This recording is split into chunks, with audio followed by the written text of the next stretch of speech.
available. And so what I'm going to do is cover basically the playing field, or ask the question, what systematic reviews are currently available in terms of addressing the question of what works for preventing childhood obesity as well as increasing physical activity. And certainly navigating the evidence can be a difficult task. And we often wonder, where should we start? Where do we get going? Here's the outline. And I'm going to break it down into looking at the evidence for obesity and then the evidence for physical activity. And I'm going to focus specifically on children. So how did I go and look for these systematic reviews? I have gone and searched healthevidence.ca. I've also searched the Cochrane Library, as well as the reviews. We're looking at recent reviews. And my experience has been that when I've done a review on community-wide interventions, people keep coming back to a 2001 review which says something works. Well, we're finding out, well, guess what, it doesn't work 10 years later. So we're going to focus in on the evidence from the last 5 years. And if you want to talk to me at a break of what we found when we compared those two reviews and why I think it's so critical we have up-to-date reviews, please get me started on that. So we're going to be so we searched these databases for anything around obesity and around physical activity, and we also narrowed it down to children. And I have broken it down into the early years. When I found all these reviews and narrowed them down to those in topic, I then did a mapping exercise and tried to read through the reviews and the abstracts and the summaries, the ones including on healthevidence.ca, and tried to pull out the themes and what are these reviews saying, and then put some sort of summary remarks in the slides that I'm going to take you through. So today we're interested, I think many people are interested here in the early, working with the early years. Already some of the conversations this morning with people have indicated to me that they are really interested in what goes on in the first 5 years of life. So I'm going to focus in on that first, and then I will come and talk about children broadly. And so why would we be interested in the first 5 years? Well, there is good epidemiological research that shows that obesity in the early years is associated with negative outcomes, including chronic disease later in life, negative health outcomes, and a rapid weight gain in the first 6 months is certainly a determinant for obesity later, and it's also a predictor of overweight later in life. So that's why I've pulled these separately. These conclusions are based on 7 reviews, and here's the 7 reviews. The literature, so these are 7 reviews which had specifically spoke to the issue of children under the age of 5 years. So those reviews which are broader, I'm going to talk about those later. Okay, so the bottom line is the literature is sparse, and it is varying, but there is evidence as a whole. The evidence base as a whole, it's weak. So the reviews show that leaning towards educating parents, caregivers about health, diet, and exercise. So 2 reviews gave us these conclusions. Base it upon a framework, one of the 7 reviews. Multi-components to target a variety of obesogenic behavior. 2 reviews spoke, and 1 review focused in on making sure that the trainers, that we train the facilitators, which makes sense. People need to know what they're doing, do it optimally. And there's 2 reviews which gave a theme of being culturally sensitive. Also, we find that within the early years, it's important to use components of structured, sustained, moderate to vigorous PA, and also give nutritional advice. So there were 2 reviews. And 1 review suggested addressing cognitive and environmental barriers to exercise and dietary change. And 2 reviews really said what we need to be doing is evaluate properly and use strong research designs. So what works? Again, we find parental involvement is key. And where can parental involvement occur. Certainly exclusive breastfeeding in the first 6 months. Actively engaged to reinforce the messages to children, 2 reviews.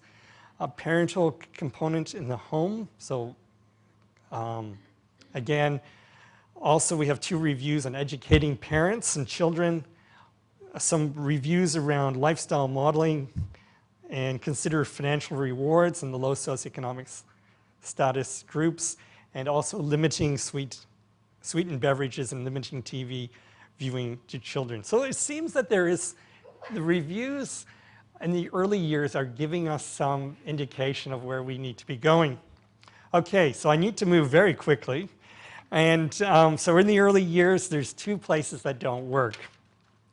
Okay, now for obesity in children, there's a key review, and that's by Liz Waters. They've identified that there can be strategies from addressing BMI in the children which are 6 to 12 years of age.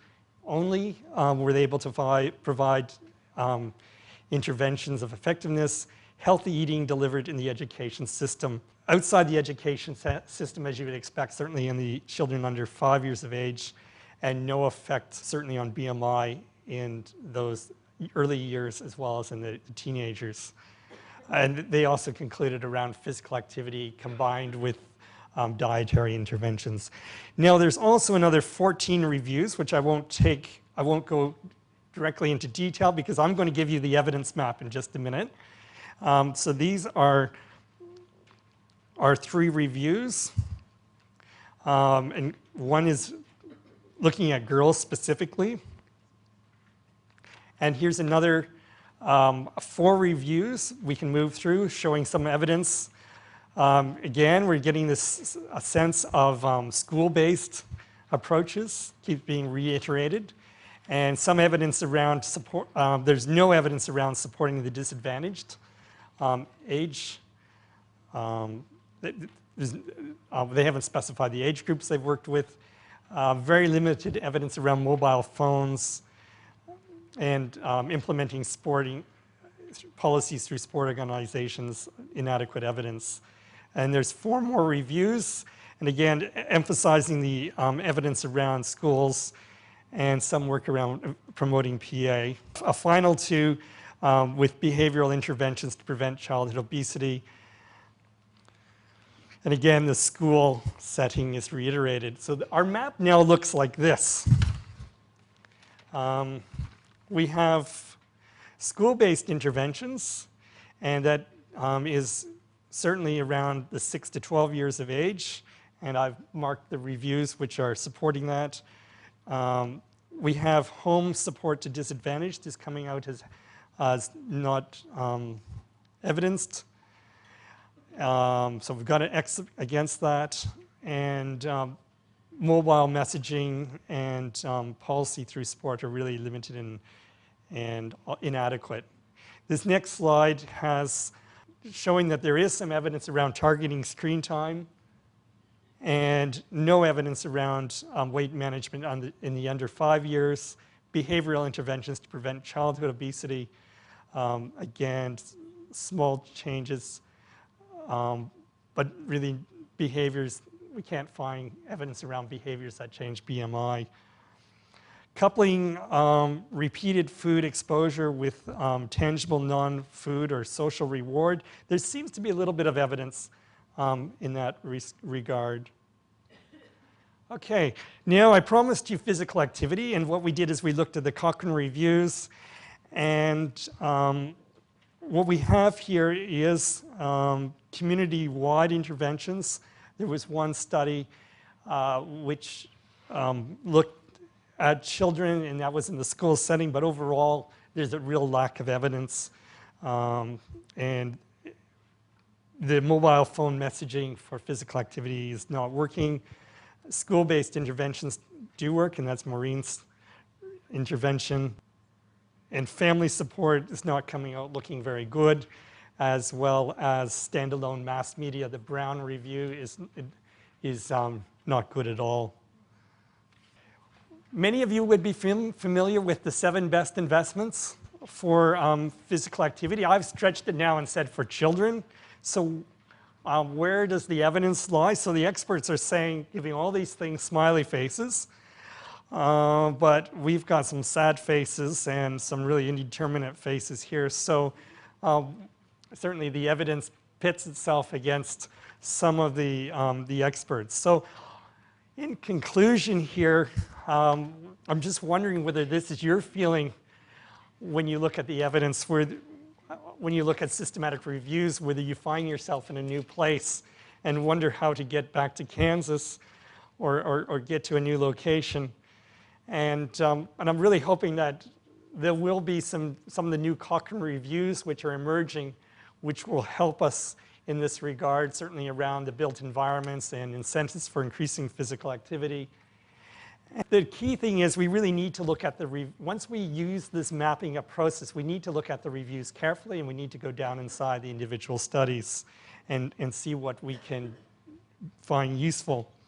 But I'm wondering whether, like Dorothy in The Wizard of Oz, she went looking all over and doing some pretty dangerous things like trying to kill witches, when all she had to do was click her heels together and she would be where she wanted. So I think, like Dorothy, maybe one of the biggest challenges for those us working in public health policy and in public health units is to just do a few clicks.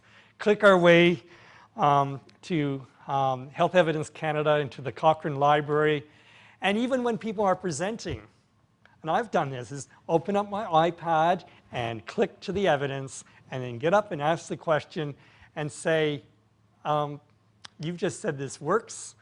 I'm now quoting a systematic review based on 20 studies, and they are saying that it's inconclusive. Can you please explain further? So, and I've had some really discussions in Malaysia with policymakers who have just, and I've said, I've just trained 40 people in your country to use iPhones and find the evidence real fast. You better, because he was saying, oh, there's no evidence around what works. We can do anything we want. And I said, no, hold on here. We've been training people. And everybody came to that workshop with a device that was accessing Health Evidence Canada and the Cochrane Library and policy evidence databases. So you better be careful. Okay, so that's where I'll end up this tour today. Thanks very much for paying.